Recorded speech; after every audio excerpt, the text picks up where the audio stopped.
que le hicieron llegar algunos de la iglesia corintia por medio de una carta. Aquí está el apóstol Pablo en esta sección que comenzó en el capítulo 11, versículo 2, y que termina hasta el final del capítulo 14. Aquí el apóstol Pablo de manera puntual atiende asuntos que tienen que ver con el culto público de adoración, pero de manera más específica, Pablo aborda el asunto de los dones espirituales y su uso, principalmente su uso en el contexto del culto público de adoración. Y de manera aún más específica, el apóstol Pablo está enseñando a estos corintios cuál fue el propósito de esos dones. Dios soberanamente a través de su Espíritu ha repartido dones espirituales y en la iglesia. Pero estos dones no fueron dados para el beneficio propio, no fueron dados para la edificación personal. Los dones fueron dados para el servicio, los dones fueron dados para la edificación de la iglesia. El problema es que en esta iglesia algunos de los que profesaban la fe cristiana decían que ellos habían recibido mejores dones que otros, que sus dones eran los más importantes y decían que por poseer esos dones, pues ellos eran cristianos más importantes que los demás. Y esto vino a traer aún mayor división en esta iglesia que ya de por sí estaba dividida. Entonces el apóstol Pablo responde diciendo que los dones son importantes, pero que la prioridad es el amor. Los dones, ¿sí?, fueron dados de manera soberana por el Espíritu Santo para la edificación de la iglesia, de manera que unos tienen unos dones, otros tienen otros dones. Sin embargo, el apóstol Pablo dice que aunque pudiéramos tener todos los dones, y aunque pudiéramos nosotros presumir de los mejores dones, Pablo dice que sin amor, esos dones son nada. Sin amor, somos nada. Y entonces el apóstol Pablo les enseña acerca de la prioridad del amor, les enseña acerca de la naturaleza del amor. Y ahora Pablo les va a enseñar, para terminar aquí esta sección, mejor dicho, esta parte de esta sección, el apóstol Pablo a enseñarles sobre la permanencia y la preeminencia del amor. Ese es nuestro tema y quizá podemos tomar lo que acabo de decir como subtítulo, pues vamos a hablar de un camino más excelente, parte 4. Y esta parte 4 tiene que ver con la permanencia y la preeminencia del amor. Vamos a orar entonces. Bendito Dios, gracias te damos en el santo nombre de Jesús por habernos cuidado durante la noche, habernos despertado el día de hoy y habernos llamado para estar en tu presencia. Nos cuidaste en el trayecto y hemos entrado por estas puertas, Señor, para alabar tu nombre. Y parte de nuestra adoración consiste en escucharte reverentemente, respetuosa y atentamente. Te escuchamos hablar en la predicación de tu palabra. Como decía una vieja confesión de fe de la iglesia, la palabra predicada es la palabra de Dios, en tanto que el predicador predique fielmente tu palabra. Por eso pedimos que ese sea el caso, que le concedas la gracia de predicar tu palabra con fidelidad, exponiendo y aplicando tu palabra a la vida de cada uno de nosotros. Rogamos entonces la obra de tu Espíritu Santo para ese fin y pedimos que el Espíritu transforme cabezas, corazones y manos, que el Espíritu transforme en la manera en que pensamos, nuestros afectos y nuestras acciones. Pues te lo rogamos para tu gloria en el santo nombre de Jesús. Amén. Vamos a hacer un pequeño ejercicio esta mañana. Voy a dar lectura a la letra de una canción. Y bueno, vamos a ver si usted puede identificar la canción. Los niños aquí, muy probablemente no. Los adolescentes, tampoco. Algunos jóvenes, creo que tampoco. Pero quizá hay algunos aquí que sí van a identificar esta canción. Dice así: Porque el alba se vacía como el cántaro y la nube, el amor acaba. Porque suave se desliza como sombra la caricia, el amor acaba. Porque el sentimiento es humo y ceniza la palabra, el amor acaba. Porque el corazón de darse llega un día que se parte, el amor acaba. Porque se vuelven cadenas lo que fueron cintas blancas, el amor acaba. Porque llega a ser ruina la caricia más divina, el amor acaba. Porque somos como ríos, cada instante nueva el agua, el amor acaba. Porque mueren los deseos por la carne y por el beso, el amor acaba. Porque el tiempo tiene grietas, porque grietas tiene el alma, porque nada es para siempre, que hasta la belleza cansa, el amor acaba. ¿Quién cantaba esta canción? José, el príncipe de la canción, el crooner mexicano, el Sinatra mexicano. José cantaba el amor acaba. Niños, ustedes no tienen idea de quién es José. Tal vez más adelante, no hoy porque es Día del Señor, pero a lo mejor su papá, su mamá les puede poner ahí un pedacito de la canción nada más para que oigan la melodía, no la canción. ¿Verdad? Pero, niños, ustedes no saben de qué estoy hablando. Debo recordar que algunos de ustedes nacieron en el 2020, en el 2021, en el 2022. Y José es del periodo Cretácico, es de hace mucho tiempo, de mucho tiempo atrás. Pero algunas de ustedes suspiraban con José, oyéndole cantar. Y José cantaba porque el tiempo tiene grietas, porque grietas tiene el alma, el amor acaba. Bueno, y pareciera que José no está solo en su afirmación de que el amor acaba. Dicen investigaciones recientes en el campo de la neurociencia que el amor tiene fecha de caducidad. Dicen los estudios publicados más recientemente, tanto en México, hay estudios hechos en la UNAM y en otras partes del mundo. Hay unas neurocientíficas que dedicaron unos buenos años a estar estudiando el amor. Bueno, han llegado a concluir que el amor dura, por lo menos el amor romántico, dicen, dura entre 1 y 3 años. Algunos hablan de que el amor dura hasta 4, 5 años los más generosos. De hecho, algunos estudios dicen que para los hombres el amor romántico dura 6 meses, para las mujeres 3 años. Eso explica, dicen, por qué es más duro para una mujer el rompimiento que para un hombre.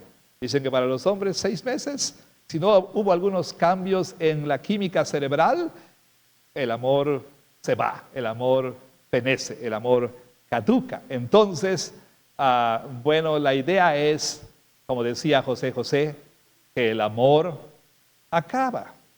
Pero eso dice José, y eso dice la neurociencia. Pero ¿qué dice el apóstol Pablo? El apóstol Pablo dice aquí, en 1 Corintios capítulo 13, versículo 8, el amor nunca deja de ser. El amor nunca deja de ser. Ahora, una traducción más literal de esta oración sería algo así como que el amor no cae, el amor no se colapsa. Piense usted en un puente, en una construcción que se colapsa. Bueno, el amor, dice Pablo, no se colapsa por ninguna razón. ¿Y por qué el apóstol Pablo puede afirmar tal cosa? Bueno, es importante que nosotros tengamos en cuenta que Pablo no estaba simplemente escribiendo un poema para ser leído en una boda, ¿sí? El problema con la mayoría de nosotros cuando vamos a este pasaje es que tenemos en nuestra mente que este es el capítulo de las bodas y que Pablo estaba hablando principalmente del amor romántico entre un hombre y una mujer. Y mientras que el pasaje obviamente puede ser aplicado a esa relación y a todas las relaciones humanas, por supuesto, el pasaje no tenía la intención de ser un texto para la invitación a la boda o para ser leído en la boda. El pasaje está hablando, o diríamos de manera más propia, el pasaje está abordando asuntos que estaban ocurriendo, que estaban sucediendo en esa iglesia. El apóstol Pablo les ha escrito para corregir esa idea de que debemos poner nuestra atención y nuestro enfoque en los dones del Espíritu.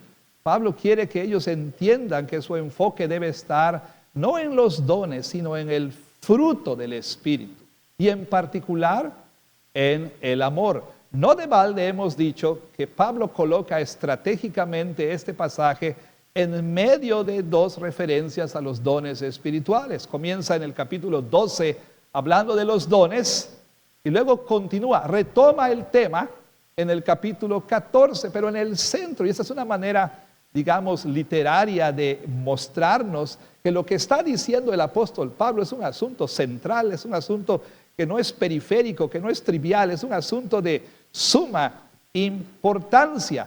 Ya hemos dicho, uno puede tener dones del Espíritu sin haber sido regenerado por el Espíritu Santo. Todavía el otro día estaba leyendo en mi lectura devocional acerca del llamamiento de los 12 apóstoles y claramente dice ahí, en este caso el Evangelio de Marcos, que Jesús a esos que llamó, y entre los que llamó se encontraba Judas, y hasta donde yo sé Judas no había sido regenerado verdaderamente, ni tampoco lo fue, obviamente, bueno, los 12, incluyendo Judas, recibieron autoridad para sanar, autoridad para echar fuera demonios, autoridad para realizar milagros. Entonces, bien importante que ninguno de nosotros aquí en la iglesia estemos confiando en que tenemos ciertos dones. Pablo ha dicho, puedes hablar todas las lenguas que tú quieras, aún la lengua de los ángeles. Puedes tú tener todo el conocimiento, puedes tú, tener profecías y demás, pero si no tienes amor, no eres absolutamente nada. Entonces, es importante que tengamos en mente que Pablo está diciéndole a esta iglesia, ¿sí? Miren, ustedes están equivocados al estar pensando que el tener dones y tener los mejores dones es lo más importante. No, es el amor. Y Pablo ha descrito es el amor. Y como dijimos la semana pasada, Pablo les dijo, bueno, ¿quieren ustedes saber qué es el amor? ¿Quieren saber cómo una persona ama en verdad? ¿Quieren saber qué es el amor? Bueno, pues no miren a su iglesia, porque lo que ustedes hacen en su iglesia es cualquier cosa menos amor. Porque el amor, dice, no es jactancioso. El amor no es envidioso, ¿sí? El amor no hace nada indebido. O sea, Pablo les dice claramente, o sea, recuerde, dijimos, esta no es una lista exhaustiva de las características del amor. Más bien Pablo escoge bien intencionalmente, ¿sí? Escoge lo que dice para mostrarles, miren, ustedes dicen que aman, no, porque el amor no es así. El amor, una vez más, no es jactancioso. Y en la iglesia estaban aquellos que decían, ¿verdad?, que tenían los mejores dones, se pavoneaban, ¿sí? Es decir, presumían delante de los demás, y cuando alguien exhibía algún don, algunos decían, ¿llamas a eso un don? Había este orgullo en la iglesia, y Pablo les dice, el amor no es jactancioso, y así por el estilo, ¿no? Entonces, Pablo quiere que ellos entiendan que el amor es prioritario. Y además, hoy, vamos a ver, Pablo les dice, por si fuera poco, entiendan que el amor es permanente y el amor es preeminente. Por eso no deben poner ustedes su enfoque en los dones. ¿Por qué el amor es permanente? Bueno, Pablo dice que el amor aquí nunca deja de ser. El amor entonces del cual Pablo está hablando, que es el amor de Dios, ¿sí? No necesariamente un amor romántico entre un hombre y una mujer. Ese amor es permanente por la razón de que el amor es uno de los atributos de Dios, descrito por los teólogos como un atributo comunicable. Ahora es bien importante que nosotros entendamos algo. Los atributos de Dios son su esencia. O sea, la Biblia no dice que Dios tiene amor. La Biblia dice que Dios es amor. O sea, cada atributo, así como Dios es verdad, o Dios es fiel, o Dios es esto o lo otro, cada atributo es una expresión de su esencia, de lo que Dios es. No podemos separar sus atributos de su esencia. Entonces, cuando la Biblia dice que Dios es amor, bueno, ya que Dios, puesto que Dios es eterno, el verdadero amor entonces ni tiene principio, ni tiene fin. Y dice el apóstol Pablo en su carta a los romanos que Dios ha derramado su amor en nosotros por el Espíritu Santo que nos ha sido dado. Y entonces el amor con que debemos amarnos el uno al otro, dice el apóstol Pablo, es este amor de Dios. Es este amor que solamente puede ser conocido y puede ser expresado por alguien que ha recibido lo que la Biblia llama la regeneración, el nuevo nacimiento. Alguien que ha recibido lo que también Pablo llama el bautismo del Espíritu Santo, que es lo mismo. Es decir, alguien que, en quien Dios ha puesto su Espíritu. ¿Y esto qué quiere decir? Quiere decir que solamente aquellos creyentes verdaderos que han experimentado la obra regeneradora del Espíritu pueden tener, por supuesto, ese amor del cual el apóstol Pablo está hablando. Ahora usted dirá, y eso lo abordamos en la sobremesa en una pregunta que nos hicieron, pero pastor, yo veo aún a no creyentes expresando amor y haciendo actos de amor. Pues sí, y es cierto. ¿Por qué? Porque todo ser humano es creado a la imagen de Dios. Y como todo ser humano es creado a imagen de Dios, todavía refleja quién Dios es. Aunque el hombre caído, el ser humano caído, obviamente expresa de manera corrupta y de manera también, por supuesto, distorsionada los atributos de Dios. O sea, como imagen, piense usted en un vidrio, en un espejo roto, ¿sí? Ese es el ser humano caído. Todavía refleja a Dios, pero lo refleja de manera distorsionada. No es sino cuando por obra del Espíritu Santo experimentamos ese nuevo nacimiento, o lo que la Biblia llama el llegar a ser una nueva creación, que podemos empezar a reflejar a Dios cada vez, digámoslo así, cada vez mejor. Todo empieza a ser ordenado y restaurado en nosotros. Entonces, Pablo dice que nuestra prioridad entonces debería ser el amor, debiera ser amarnos el uno al otro. De hecho lo dice en el capítulo 14, comenzando, él dice, sigan el amor, el amor, no cualquier amor. Ahora bien, paréntesis, por ahí se hace mucho de algunas cuestiones que tienen que ver con términos. Y quizá usted ha oído hablar, ¿sí?, en estudios bíblicos, en sermones, de que en el griego hay tres clases de amor. ¿Sí? Está el amor eros, el amor filos y el amor ágape, ¿no? Y entonces se dice que el amor eros, la palabra erótico de ahí viene, es el amor entre hombre y mujer, esposo y esposa, ese amor erótico, pues. Pero también está el amor filial, el amor que tienen los hermanos o lo tienen los familiares, ese amor con que también los hermanos en Cristo debemos amarnos. Pero también dicen, está el amor ágape, y ese es el amor de Dios, ¿sí? Entonces dicen que con ese amor, con el amor ágape debemos amarnos, ¿no? Los cristianos. El amor eros es para los esposos, el amor filos es para las relaciones en la familia, etc. Y el amor ágape es el amor con que debemos amarnos. Bueno, está muy bien, excepto que no es verdad. ¿Y a qué me refiero con esto? Que cuando vamos a las Escrituras, a veces Dios nos agapea, por decirlo coloquialmente, a veces nos filea y a veces nos erotea. ¿Ok? Entonces, no hay que hacer mucho de esas cuestiones léxicas, ¿no? En este caso. Ustedes quizás han escuchado sermones sobre el amor ágape y demás. No hay que hacer mucho de esto. Bueno, cierro el paréntesis. Lo cierto es que Pablo dice el énfasis, la prioridad es el amor. ¿Y por qué? Número uno, porque el amor es permanente.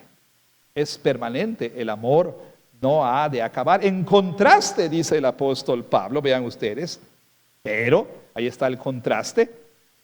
Las profecías se acabarán y cesarán las lenguas y la ciencia acabará. ¿Qué dice el apóstol Pablo? Que estos dones, y a propósito son los mismos que él menciona al comienzo del capítulo, quizá porque estos eran los más importantes para los corintios, ¿sí? O sea, hablar en lenguas, el profetizar y tener conocimiento. Hay mucho que decir al respecto aquí y hay muchas controversias con respecto a este asunto sobre si los dones han cesado o no han, estos dones en particular han cesado o no han cesado. Algunos explican aquí que cuando Pablo dice, por ejemplo, cuando venga lo perfecto, lo que es en parte acabará. Algunos dicen que cuando el canon se cerró basándose en esto, entonces ya esos dones ya no son vigentes, ya no más tienen una función. Bueno, eso es cierto, aunque no es el texto correcto para probar esa aseveración. No voy a abundar mucho en esto, viene el capítulo 14, ahí Pablo habla más de esto. Solamente permítame decir que estos dones, lenguas, profecía, conocimiento, bueno, eran dones que de alguna manera Dios usó para pues dar su revelación a su pueblo, ¿sí? Y entonces, así como en el Antiguo Testamento había profetas, en el Nuevo Testamento había profetas también, ¿sí? Y entonces, estos hablaban la palabra de Dios al pueblo, los apóstoles, los profetas. Inclusive dice el apóstol Pablo que Dios dio ciertas lenguas para dar su palabra también. Ahora, el asunto es que Dios dio esta revelación, la cual ciertamente es una revelación más plena que lo que Él había dado antes. Vea usted, por favor, que dice aquí en el versículo 9, porque en parte, note usted, en parte conocemos y en parte profetizamos. Pablo dice, bueno, si bien aquí nosotros en el nuevo pacto tenemos una revelación más plena que la que tuvieron aquellos que vivieron en el antiguo pacto, aún así esto que tenemos es algo que es parcial, ¿sí? Y pudiera sonar así como que un poco peligroso lo que estoy diciendo. Pero quiero que tomen en cuenta que Pablo está hablando de una revelación que es progresiva, ¿sí? Pablo no está haciendo contraste entre algo que es malo y algo que es bueno. No. Pablo más bien está diciendo que Dios no nos dio su revelación de una vez por todas, sino que progresivamente nos fue dando, ¿sí?, revelación. Cuando llegamos nosotros al Nuevo Testamento, tenemos ya la revelación completa, plena, ¿sí?, de lo que Dios había querido revelar a su pueblo. Ahora, ¿eso qué quiere decir? Que, por ejemplo, una persona en los días de Abraham tuvo más revelación que la que tuvo una persona en los días de Noé. Eso no quiere decir que la revelación que tuvo la persona en los días de Noé era mala, no. Pero quiere decir que Abraham y su gente en ese tiempo recibieron más revelación. Y la gente que vivió en tiempos de Moisés recibió más revelación. Y la gente que vivió en tiempos de David, más revelación. Y los del Nuevo Testamento, más revelación tuvieron que todos los anteriores. Bueno, entonces Pablo dice, nosotros hemos llegado a tener este conocimiento, pero ese es un conocimiento parcial. Dice, todavía no ha llegado la plenitud. Ahora bien, fíjese usted, hay personas que en la iglesia dicen, a mí me hubiera gustado vivir en tiempos de Moisés, cuando la gente oía hablar a Dios, ¿sí? Y me hubiera gustado ser como Moisés, que habló cara a cara con Dios. Yo tendría mucha más revelación que la que tengo ahora. Bueno, se equivoca. Otros dicen, no, a mí me hubiera gustado vivir en tiempos del Nuevo Testamento. ¿Cómo me hubiera gustado ser parte de los que fueron al monte de la transfiguración, cuando Jesús se mostró en toda su gloria y les dio esa revelación plena a estos tres que estaban con él, una revelación de quién era él? Me hubiera gustado tener esa revelación. Bueno, hay uno que estuvo ahí, que está en desacuerdo con usted, y su nombre es Pedro. Pedro en su segunda carta habla de esa experiencia que él tuvo, pero ¿qué cree? Él dice que lo que tenemos es una revelación aún mayor que la que tuvieron ellos en el monte de la transfiguración. O sea, ¿Qué no hubiera dado la gente del Antiguo Testamento por tener la Biblia que usted tiene? ¿Ok? Por tener la Biblia que usted tiene. Pero aún así, dice el apóstol Pablo, todavía no ha llegado ese momento cuando nosotros vamos a tener la perfección. Aquí Pablo no está hablando de bueno o malo, está hablando de algo que es parcial, de algo que es completo. En la Biblia, no cometamos ningún error, en la Biblia tenemos todas las palabras de Dios que necesitamos para nuestra salvación y para nuestra santificación. La Biblia es suficiente para eso. No necesitamos más palabras de Dios que las que Dios nos dio para eso. Pero ¿eso qué quiere decir? ¿Que Dios nos reveló absolutamente todo el conocimiento de Él? No, no, en lo absoluto, en lo absoluto. Viene el día, dice el apóstol Pablo, cuando viene lo perfecto, dice él. Y entonces, para ilustrar que los dones estos son pasajeros, que los dones estos que los corintios apreciaban tanto, esos tienen fecha de caducidad. Y para acentuar que el amor es permanente en contraposición a estos dones, Pablo entonces dice, mas cuando venga lo perfecto, lo que es en parte se acabará. Ya no vamos a necesitar estas lenguas, ya no vamos a necesitar estas profecías, ya no vamos a necesitar nada de esto. Y entonces Pablo da un par de ilustraciones, versículos 11 y versículo 12. Cuando yo era niño, dice el apóstol Pablo, hablaba como niño, pensaba como niño, juzgaba como niño, mas cuando ya fui hombre, dejé lo que era de niño, que incidentalmente, tristemente en la cultura no está sucediendo. ¿Por qué? Porque tenemos en nuestra cultura una adolescencia que se está prolongando cada vez más y hay gente que ya es hombre pero no deja las cosas de niño. O sea, tiene sus 45 años y está ahí en sus Gears of War, todo el día está ahí, ¿no? En lugar de hacer las cosas de hombre, ¿no? Maduro.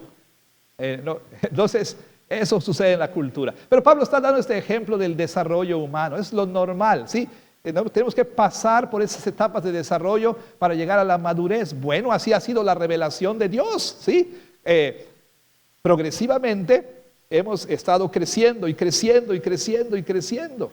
Tenemos esta revelación en su palabra, ¿sí? Pero viene el día cuando nosotros, dice, vamos a tener un conocimiento más pleno, mucho más pleno de Él. La otra ilustración o analogía que el apóstol Pablo da es la analogía del espejo, como yo le decía a los niños, ¿sí? Fíjese usted que Pablo no dijo lo primero que se le vino a la cabeza para ilustrar su punto.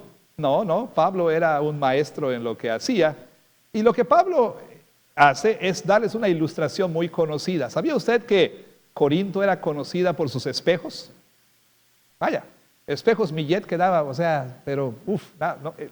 los espejos corintios eran muy, muy conocidos. Debemos de tomar en cuenta que los espejos en esa época eran metal pulido, ¿sí? Metal pulido.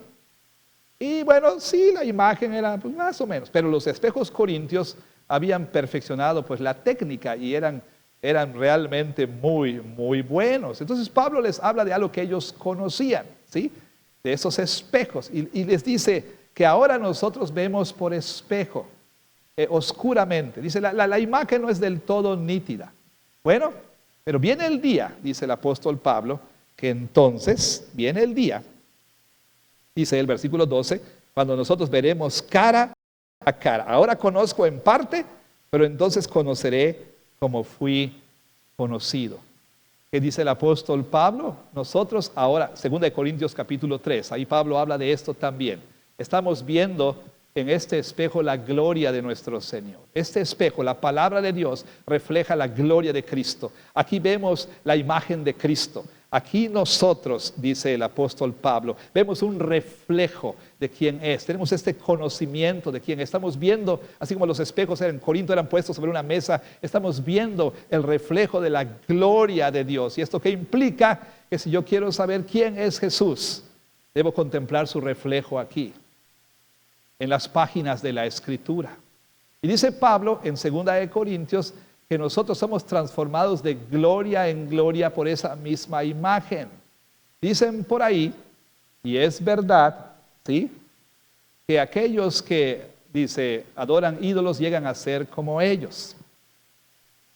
Y entonces, es verdad, como dicen también, que nosotros vamos a llegar a ser cada vez más como aquella imagen que contemplamos más.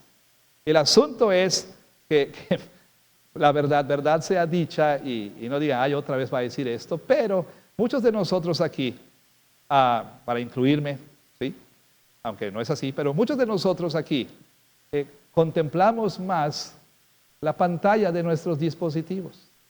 No se extrañe de que usted esté llegando a ser cada vez más como la imagen que usted contempla todo el día.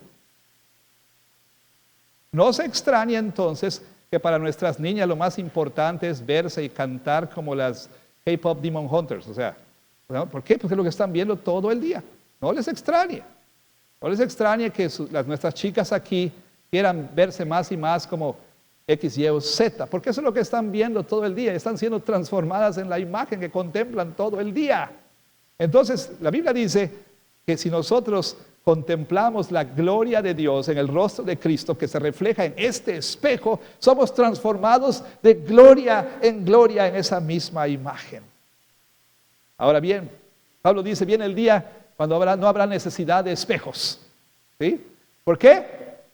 Porque como dice ese glorioso himno, yo le decía a mi hijo Abner, la verdad creo que hubiéramos cantado mejor al final el himno que voy a mencionar. Me dice, no papá, porque ese es un himno funerario. Me dice, bueno, lo asociamos con los entierros, pero no es necesariamente un himno exclusivo para los funerales. Y el himno es, cara a cara, espero verle.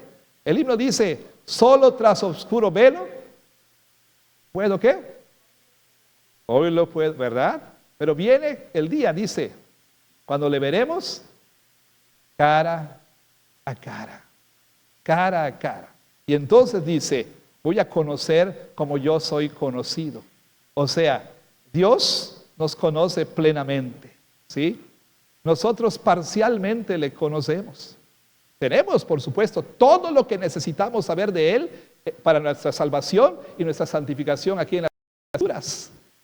Pero todavía no lo conocemos plenamente. Y aún en la eternidad nunca lo conoceremos plenamente. Pero cuando estemos cara a cara, piénselo por un momento, dice el apóstol Pablo, viene el día cuando estaremos frente a Él, cara a cara. Y como dice Juan en su epístola, capítulo 3, de su primera epístola, le veremos tal como Él es. Entonces Pablo está diciendo que el amor es permanente. El amor lo conocemos ahorita, a pesar de que tenemos una revelación completa y segura aquí, suficiente, conocemos parcialmente. Pero viene el día, hermanos, viene el día cuando nosotros tendremos un conocimiento mucho más pleno del amor de Dios. Y no solo eso, pensémoslo de esta manera. La profecía y todo lo demás va a acabar. Tienen una función, y la función es que nosotros podamos conocerle a Él. Tiene una función también, prepararnos para la eternidad. Entonces, el apóstol Pablo, todo eso va a acabar, pero en la eternidad, cuando Cristo venga, no solamente tendremos esta plenitud de conocimiento y experiencia de su amor, sino que nosotros los cristianos, cuando estemos con Él para siempre, nos vamos a amar el uno al otro mucho más plenamente. ¿Por qué cree usted que el matrimonio es temporal? Abrace a su esposa porque se va a acabar el matrimonio un día. Y entonces usted va a amar a su esposa o a su esposo en la eternidad en un amor indescriptiblemente más pleno que el amor que usted tiene hacia él o hacia ella el día de hoy. Este amor del matrimonio apunta a un amor más grande. La relación misma del matrimonio apunta al matrimonio más grande. Es decir, ya no habrá necesidad de matrimonio porque todos los matrimonios serán consumados en el matrimonio al que apunta el matrimonio entre Cristo y su iglesia. Y el amor será tan pleno, tan grande, tan indescriptible. Entonces dice Pablo, ¿para qué te preocupas tanto por tener el mejor don? Eso se va a acabar. Tu enfoque debe estar en el amor. Debe estar en el amor. No, ojo, no está diciendo Pablo que los dones no importan. Pero Pablo está diciendo que cambiemos nuestro enfoque. Porque estos dones fueron dados para que nosotros podamos amar a Dios y amar a nuestros hermanos. Y no solo eso dice el apóstol Pablo. Para concluir aquí, el apóstol Pablo dice que el amor es preeminente. Él dice, versículo 13, y ahora permanecen la fe, la esperanza y el amor. Estos tres, pero el mayor de ellos es el amor.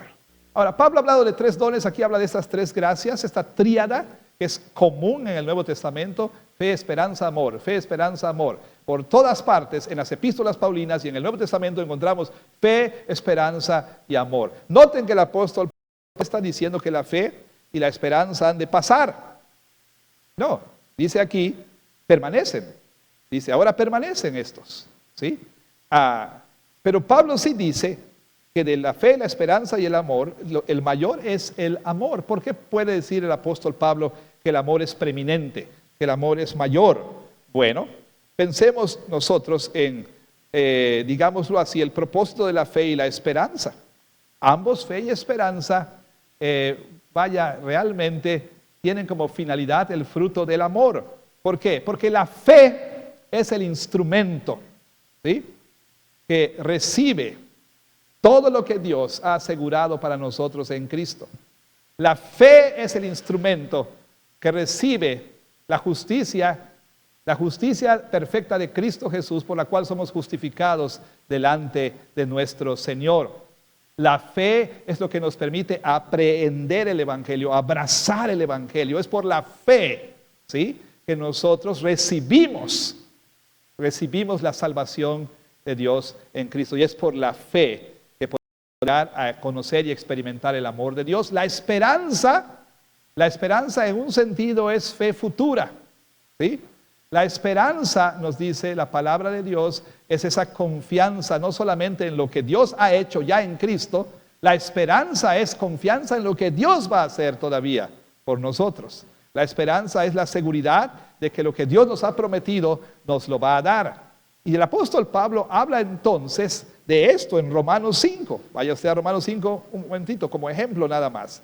Romanos 5, el apóstol Pablo dice así: justificados pues por la fe, tenemos paz para con Dios por medio de nuestro Señor Jesucristo, por quien también tenemos entrada por la fe a esta gracia, en la cual estamos firmes y nos gloriamos en la esperanza de la gloria de Dios. ¿Escucharon? Por la fe tenemos entrada a esta gracia, por la fe somos salvos y tenemos esperanza, dice, en la gloria. Tenemos nosotros esta esperanza que el Señor nos ha dado. No solo esto, dice, sino que también nos gloriamos en las tribulaciones, sabiendo que la tribulación produce paciencia, y la paciencia prueba, y la prueba esperanza, y la esperanza no avergüenza. ¿Por qué?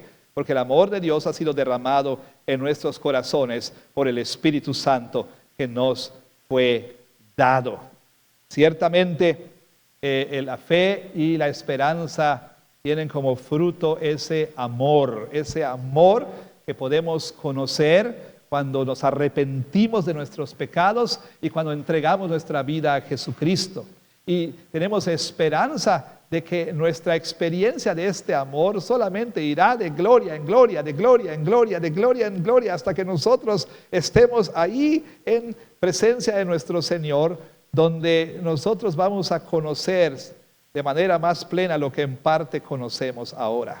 Lo que en parte conocemos ahora. ¿Y qué implica entonces esto para nosotros? Bueno, lo más obvio es que usted y yo entonces, como Pablo mismo lo dice, debemos enfocarnos en el amor de Dios. Y la primera pregunta obligada es esta: ¿realmente usted ha conocido el amor de Dios en Cristo Jesús? ¿Realmente lo ha conocido? ¿Realmente mora el amor de Dios en usted? ¿Cómo mora el amor de Dios? Solamente por la presencia de su Espíritu. ¿Realmente usted ama con ese amor con que Dios le amó a usted? Es cierto, nuestro amor es imperfecto. Es cierto, nuestro amor todavía está salpicado por el pecado. Es cierto que todavía luchamos con el egoísmo, luchamos con nuestro pecado. Es cierto. Pero aún así, ¿cree usted de verdad que Dios le ha amado en Cristo? No solo lo cree, sino confía en eso. Recuerde usted que, como decía John Owen, la peor ofensa, el peor dolor que podemos causar en nuestro Señor es no creer que Él nos ama. ¿Qué más necesita? ¿Qué más necesita, ¿sí?, hacer el Señor para decirle que le ama, para demostrarle que le ama? ¿Qué más? Él no escatimó ni a su propio Hijo, sino lo entregó por usted. ¿Qué más tiene que hacer para que usted crea que Él le ama? Pero al parecer ese amor no es muy suficiente que digamos, ¿no?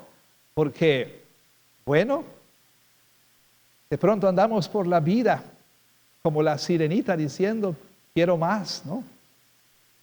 Sé que me amas, pero hasta que yo tenga un esposo o una esposa, tenga un novio o una novia, entonces voy a saber realmente qué es el amor. O sea, sí sé que Dios me ama, pero quiero algo más palpable, más real, algo que realmente me llene, algo. No voy a saber qué es amor sino hasta que me haya casado, dirían algunos, ¿no? Hasta que yo haya tenido esto, aquello y lo otro. A lo mejor algunos que recientemente se casaron se dieron cuenta de que no es así. De que no importa cuán hermoso sea su matrimonio, no hay nada en esta vida que nos pueda llenar, sino solamente el amor de Dios. Realmente conocemos el amor de Dios. Realmente podemos decir que el amor de Dios mora en nosotros. Y este amor es suficiente. Ese es un amor, ¿sí?, que es suficiente para nosotros. Esa es la primera pregunta obligada, ¿sí? Y para usted que quizás no es creyente, yo quiero invitarle a que usted pueda considerar, pausar por un momento, pensar y reflexionar en lo que hemos estado diciendo. Y quiero invitarle a conocer el amor que Dios tiene para aquellos que son suyos en Cristo Jesús. Y para ello usted necesita arrepentirse de sus pecados y tiene que entregar su vida a Jesucristo. De otro modo usted nunca va a poder experimentar este amor del que hablamos. Y sí, es cierto, aún los cristianos, los que ya hemos recibido este amor, todavía luchamos con nuestro pecado. Y como dije, una de las maneras en las que nosotros podemos dar un mal nombre a ese amor es nosotros mismos, los cristianos, mostrar que no es suficiente para nosotros, que necesitamos algo más. Bueno, en segundo lugar, por supuesto, tenemos que pensar que si tenemos dones, Dios nos los dio para amar a nuestros hermanos. Para eso nos dio los dones, para amar y servir a nuestros hermanos. Para eso usted tiene las habilidades que tiene, las capacidades que tiene, que fueron dadas a usted por Dios, ya sea naturalmente o sobrenaturalmente. Dios le dio eso que usted tiene para amar a la iglesia. Piénselo por un momento. Ahí está su enfoque. Ahí está su énfasis. Realmente usted ama a la iglesia y pone al servicio de la iglesia lo que Dios le dio. Y en tercer lugar, por supuesto, también nosotros tenemos que pensar, pues, no solamente ciertamente en la preeminencia del amor, pero en su permanencia. Vaya, por un lado, el amor con que Dios le ama es un amor que no cambia. Dios no le amó más hoy porque leyó su Biblia temprano en la mañana. Dios no le va a amar más mañana de lo que le ama hoy. Ni le amará más en 100 años de lo que le amó el día de ayer. Con amor eterno te he amado, dice el Señor. Entonces, en un sentido, y hay que ser muy cuidadosos, porque eso se puede malentender. No hay nada que usted haga que cause que Dios le ame más, ni nada que usted haga que cause que Dios le ame menos. Ese amor con que Dios le ha amado es un amor que permanece. Ahora, la aprehensión que tenemos de ese amor, el entendimiento que tenemos de ese amor, Nuestra experiencia de ese amor debe ir creciendo al mirar este espejo, al contemplar esa gloria del amor de Dios en este espejo, ¿sí? Al tener más comunión con el Señor, más devoción por el Señor. Ese amor para nosotros debe ir pareciendo cada vez más grande y más grande y más grande y más grande. Ahora recuérdelo, es como la experiencia de Lucy Pevensey con Aslan, cuando en el príncipe Caspian finalmente encuentra a Aslan, el león, y le dice: Aslan, Aslan, estás más grande. Y Aslan le dice: no, pero tú has crecido, y cada año que tú crezcas, me verás a mí más grande. Entonces, mientras usted crezca más, usted va a crecer en su capacidad de contener más y más del amor de Dios. Y cuando estemos en la eternidad, lo que es en parte, será plenitud. Entonces, ese amor de Dios, ese conocimiento y experiencia nuestra debe ir creciendo cada vez más. Ahora piénselo por un momento. El amor con que Dios quiere que nos amemos es un amor que va a superar todas las cosas, que cuando todo lo demás fenezca, el amor va a continuar. ¿Eso qué quiere decir? Que cuando usted vaya a los cielos nuevos y la tierra nueva, su tarea seguirá siendo amar a estas personas. ¿Sí? Vaya, piénselo por un momento. ¿Para qué querría usted ir al cielo para amar eternamente a alguien que no quiere amar hoy? Bueno, no, cuando llegue al cielo ya lo amaré. No, si usted no lo ama hoy, no va a llegar al cielo. ¿Me explico? Pero ¿para qué querría usted estar en un cielo, bueno, cielos nuevos y tierra nueva, con esa persona que usted no quiere amar? Sí, lo único que va a ocurrir en los cielos nuevos y la tierra nueva es que usted lo irá amando cada vez más y cada vez más y cada vez más y cada vez más y cada vez más y cada vez más. Entonces, pues el apóstol Pablo dice: sigan el amor. Sigan el amor. Es lo que tienen que hacer. Y tenemos que entender esto, hermanos. Dice la palabra de Dios: el que no ama, no ha conocido a Dios. ¿Por qué? Porque Dios es amor. Así entonces, quizá necesitamos arrepentirnos. Y quizá necesitamos venir delante de Él para decir: Señor, ayúdame a amar cada vez más a mis hermanos, como tú me has amado a mí. Lo único que te pido, Señor, es que mi amor abunde cada vez más. Abunde cada vez más. Yo lo que quiero pedirte, Señor, que mi amor vaya creciendo cada vez más y esto se manifieste en poner mis dones al servicio de mis hermanos. Señor, que por tu gracia yo vaya abundando cada vez más en amor. Vengamos a esta mesa y pidámosle al Señor esa gracia de amar cada vez más. Pablo dice, contrario a José, contrario a los neurocientíficos, el amor no acaba. El amor no tiene fecha de caducidad. Esto es el amor de Dios. El amor de Dios. Si el amor de Dios mora en usted, este no solamente no acabará, sino irá creciendo cada vez más hasta que un día usted cara a cara esté frente a Jesús. Imagine ese momento cuando su Señor Jesús lo vea a los ojos y le diga, con amor eterno te he amado. Te amé desde antes que tú nacieras. Te amé en el Calvario. Te amé todos los días de tu vida y te voy a amar por toda la eternidad. Eso es lo que los cristianos esperamos. Hoy, como dice el himno, solo podemos ver eso como por espejo. Pero cara a cara esperamos verle más allá del cielo azul. Cara a cara en plena gloria, dice, he de ver a mi Jesús. Que Dios bendiga su palabra. Amén.